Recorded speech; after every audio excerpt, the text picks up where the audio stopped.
Bonjour à tous, c'est Sirdek pour une nouvelle vidéo sur la NN Channel, une vidéo qui va être consacrée à la conquête de Légion, voilà, ça va rentrer dans ma série des chroniques de Sirdek, et donc nous avons eu cette semaine donc la conquête de Légion, et je vous propose un petit retour sur cette conquête de Légion après le jingle.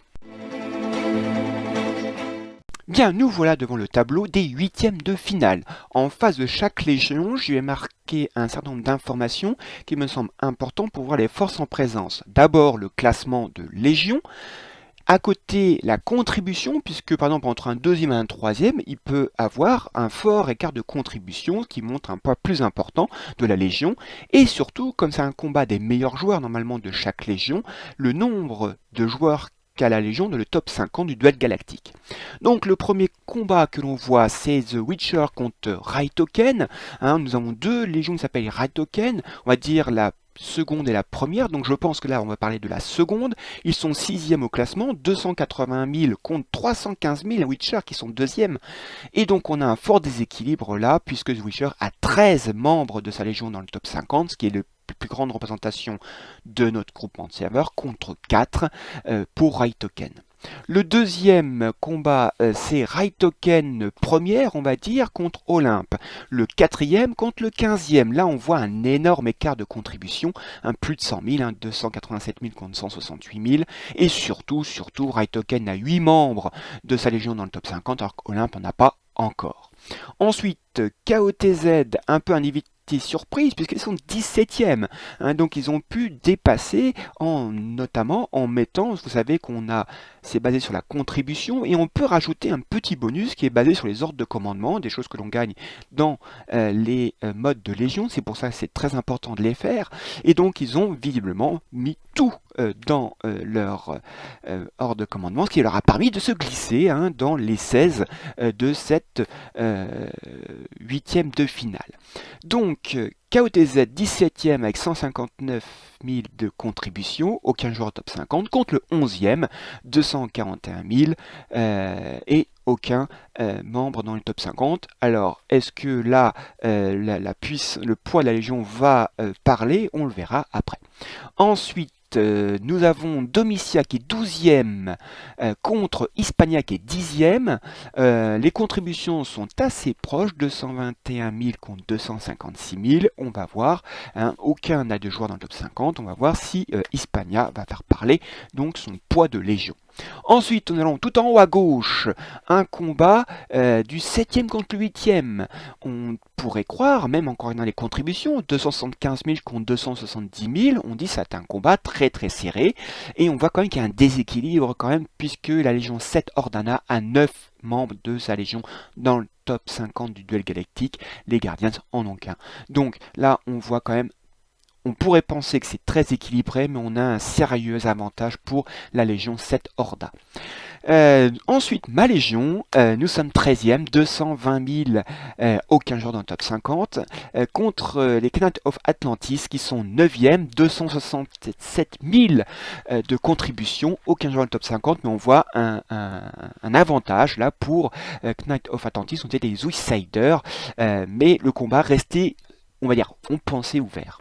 Ensuite, Yoga Mums, donc son troisième contre le Pandemonium premier. Là, on voit un choc réellement, puisque une contribution très proche, 314 000 contre 328 000, et surtout 5 membres chacun dans le duel galactique du top 50. Donc là, on voit un gros choc dès les huitièmes de finale. En dessous, le 25e, et oui, un invité surprise, Cavalry Italia, 25e, contre Omega 5e, pas de chance pour eux, ils tombent contre un gros poids. Et là, la contribution est flagrante, ils ont quasiment 200 000 contributions de retard, et surtout, ils n'ont pas de membres Cavalry Italia dans le top 50, alors qu'Omega en a 2. Alors, quel est donc ce résultat? Est-ce que ces avantages vont se vérifier? Eh bien, voilà le résultat. The Witcher a bien évidemment gagné 5-0, défaite lourde de Raitoken, suivi là en dessous, Raitoken première a gagné aussi 5-0, le déséquilibre là a été vraiment très important et malheureusement Olympe n'a pas pu rivaliser. Ensuite, eh bien là, c'est Italia aussi qui a gagné, mais un 3-1, puisqu'il y a un pass, c'est-à-dire qu'il y a un match qui peut plus se jouer d'un côté comme de l'autre. Là, le match était relativement serré, mais Hispania a fait parler son rang, en gagnant 3-1 également. De l'autre côté, eh bien, la Légion 7 Ordana a gagné 4-1.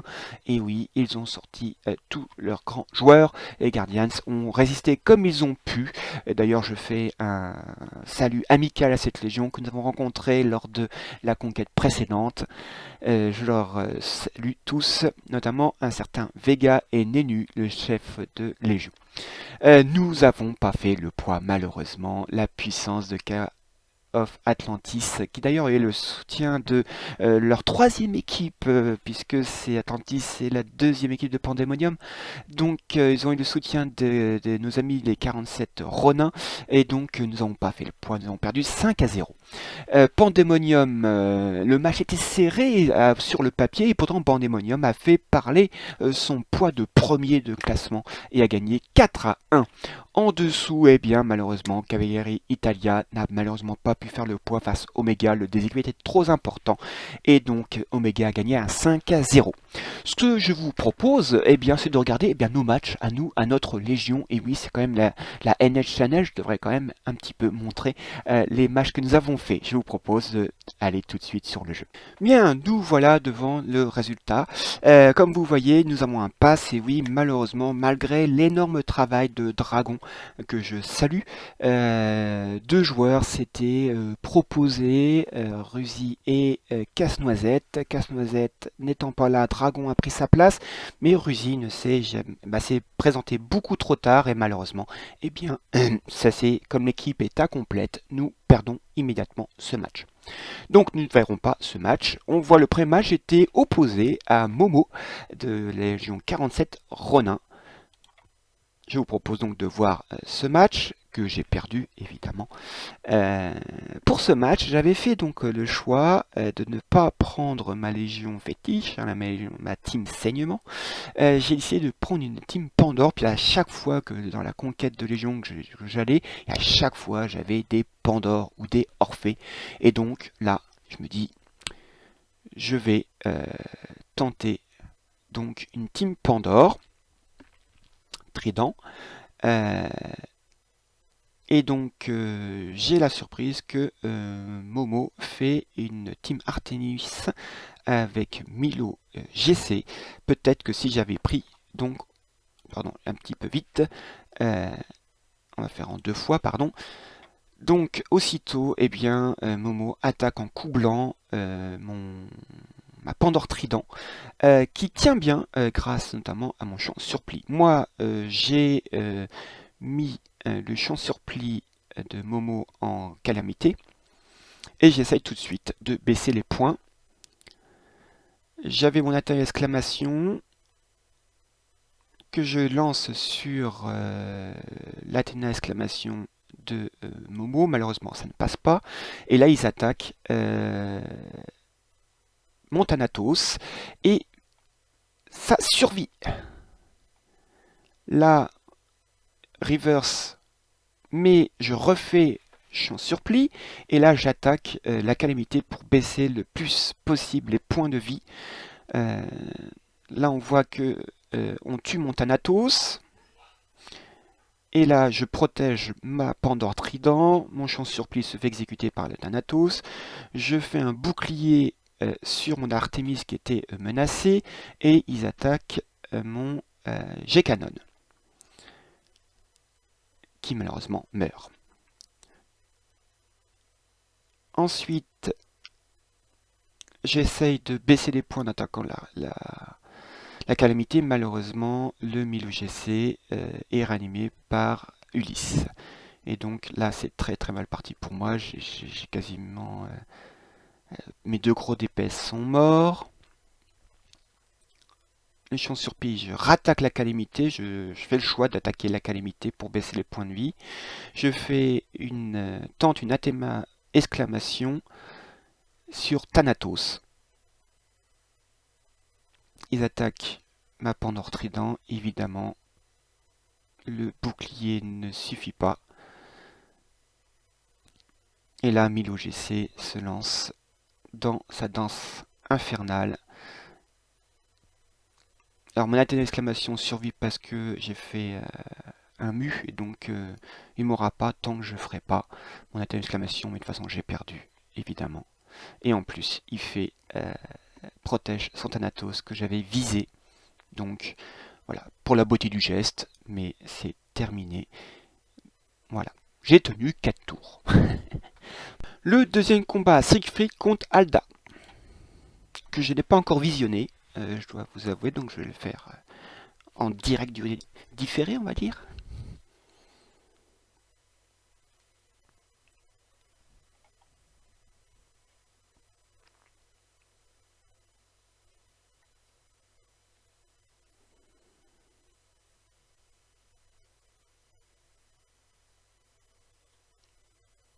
Donc Siegfried fait une team Orphée. Et en face, Alda a également une team Orphée avec... c'est pas tout à fait une team miroir, mais tous les deux ont des Saori, des Thanatos. En face, Alda a préféré un Mew. Siegfried a fait un G-Canon, mais aussi pris une Pandore, alors que... Pandore simple, alors que Alda a fait pour une Athéna. Donc, œil de Thanatos sur Chion, sur Pli pour Alda, et sur Saori, RC pour Siegfried. Donc deux healeuses, mais on voit que là, Alda fait très très mal, une grosse différence de box.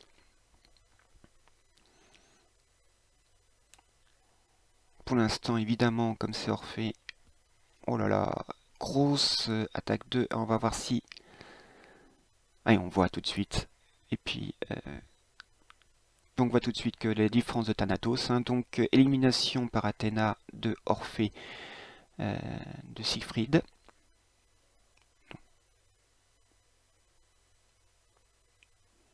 Il essaie de résister, mais...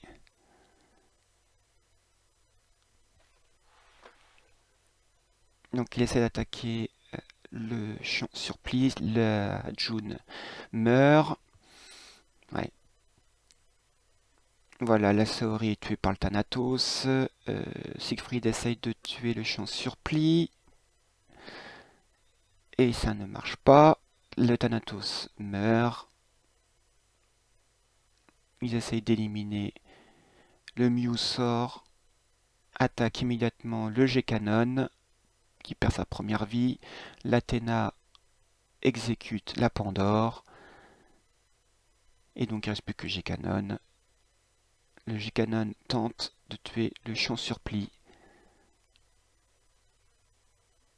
qui perd en mode fantôme maintenant.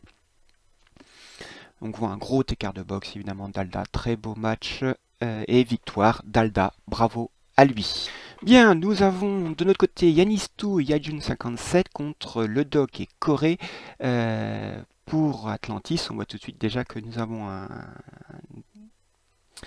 un niveau inférieur au leur. Et donc on va voir comment ça s'est traduit.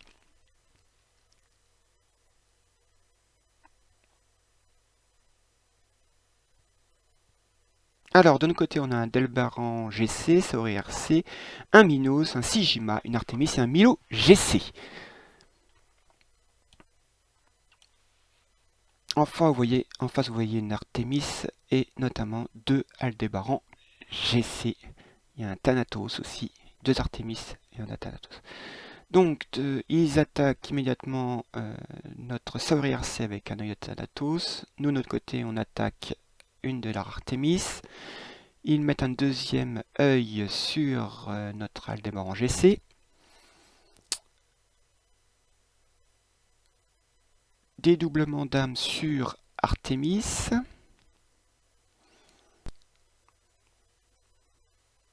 Dédoublement d'âme sur notre Minos.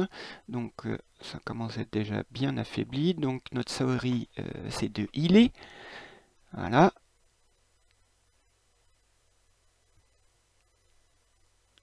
Le Sigima résiste. Et alors là, avec le Thanatos, voilà, nous perdons Sigima, Artemis, notre Minos est déjà bien malade. Deuxième attaque de l'autre Thanatos, nous perdons Minos. Aldébaran GC est bien malade. Notre Milo GC meurt. Notre Aldébaran est en fantôme. Sourire C est morte. Voilà, ça a été rapide. Notre dernier combat, Sankiki Tom Brady de notre côté. De l'autre côté, Speedman contre Michael Luffy, pardon. On a visiblement l'avantage d'un point de vue niveau et on va voir comment s'est passé ce match. La difficulté dans ces matchs en binôme ou à 3, c'est qu'on peut mettre 2 Thanatos, 2 Aldébaran GC, ce qui fait que c'est assez compliqué souvent. Vous voyez, de notre côté, on n'a pas fait de doublon, on a une team Orphée. RC, en face, ils ont 2 Orphées, par exemple. Avec une Pandore Trident en face de nous. Leur Athéna est RC, c'est pour ça qu'on a pris des dégâts. Notre Aldébaran attaque, du coup, évidemment, la calamité sur notre Orphée RC.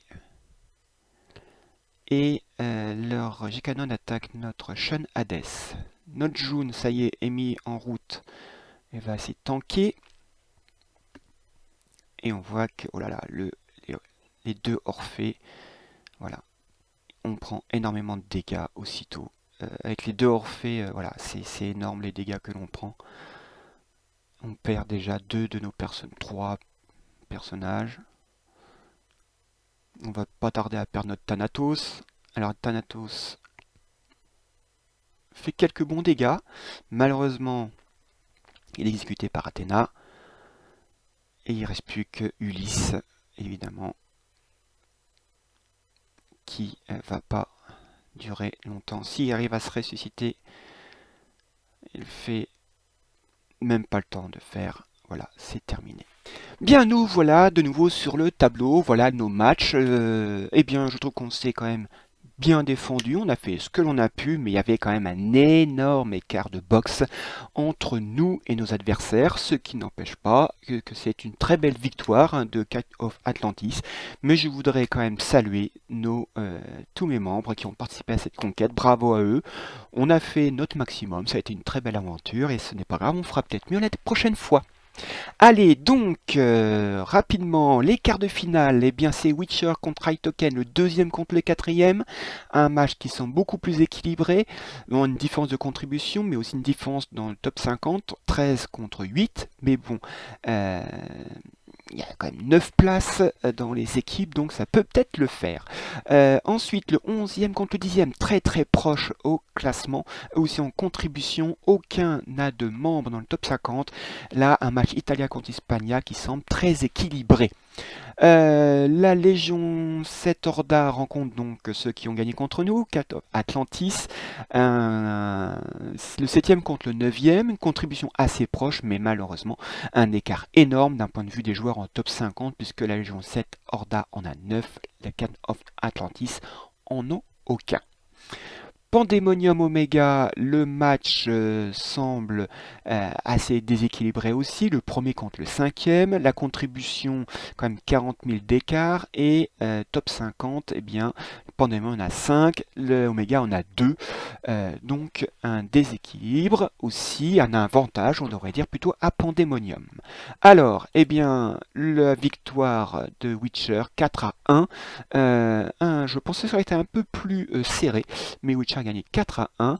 Italia contre Hispania ont fait 2-2. Et oui, égalité complète. Et la victoire va à celui qui a le plus de contributions. Et oui, et donc c'est Hispania qui gagne. Comme quoi il faut, voilà, la contribution est quelque chose de très important. Petit message à tous mes membres. Le Knight Atlantis n'a pas pu faire grand chose et a perdu 4-1 face à la Légion 7 Horda. Un match bien équilibré final puisque Pandemonium gagne 3-2. Omega s'est bien défendu. Hein. Bravo à eux. Pour donc en demi-finale, nous avons donc les Witcher contre Hispania et là l'écart est énorme. Deuxième contre le 10e, 315 contre 256. K et surtout 13 joueurs au top 50, 0 pour Hispania. Là, l'avantage est extrême pour Witcher.